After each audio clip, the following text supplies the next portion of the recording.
with the Diagnostic Manual for Behavioral Disorders presently used by all mental health practitioners, the Diagnostic and Statistical Manual of Mental Disorders, 5th edition, or DSM-5, which was published in 2013.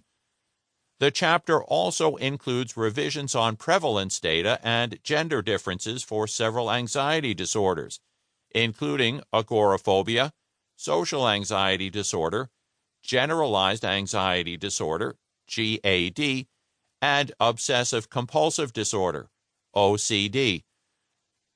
Chapter 2. Major Causes of Anxiety Disorders. The descriptions of the biological causes of panic disorder, generalized anxiety disorder, and obsessive-compulsive disorder have been updated based on the latest research in neurobiology. A new section that provides greater detail on how antidepressant medications work to reduce anxiety has been added. Also, a new section on safety behaviors, maintaining causes, has been added to the main section, Major Causes of Anxiety Disorders. Chapter 6. Coping with Panic Attacks.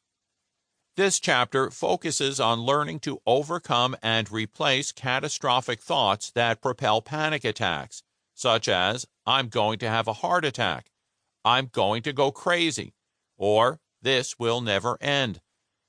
Strategies for disrupting panic attacks at an early stage, such as abdominal breathing, utilizing coping statements, refraining from safety behaviors, or engaging in physical activity, are described.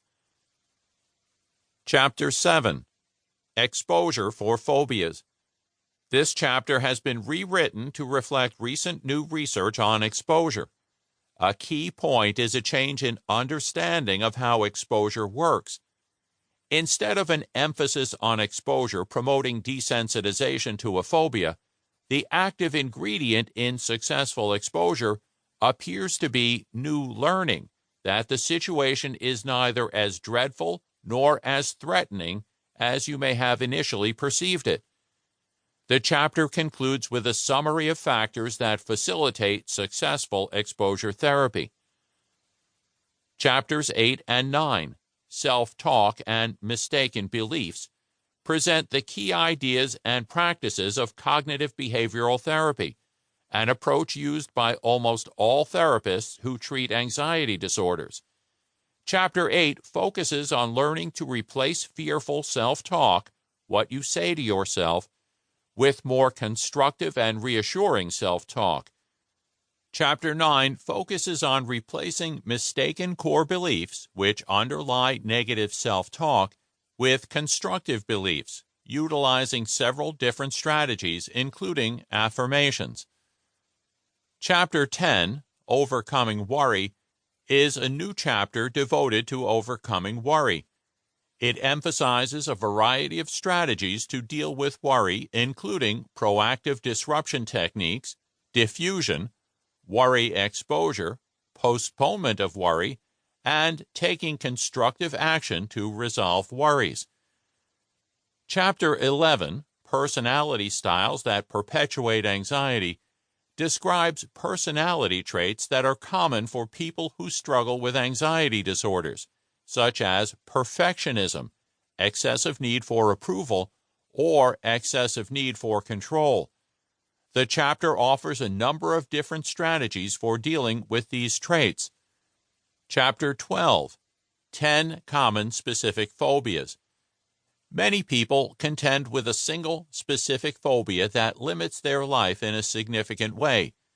This chapter provides both descriptions and treatments of common specific phobias, such as the fear of performing, fear of flying, fear of dental procedures, and even fear of death.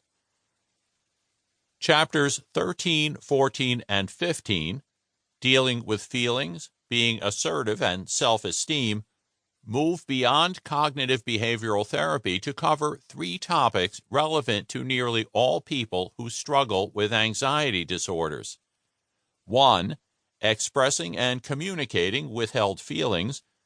2. Becoming assertive, standing up for what you want and saying no to what you... To keep listening to this audiobook, I've left you a link in the description so you can do it at no cost thanks to Audible's 30-day free trial.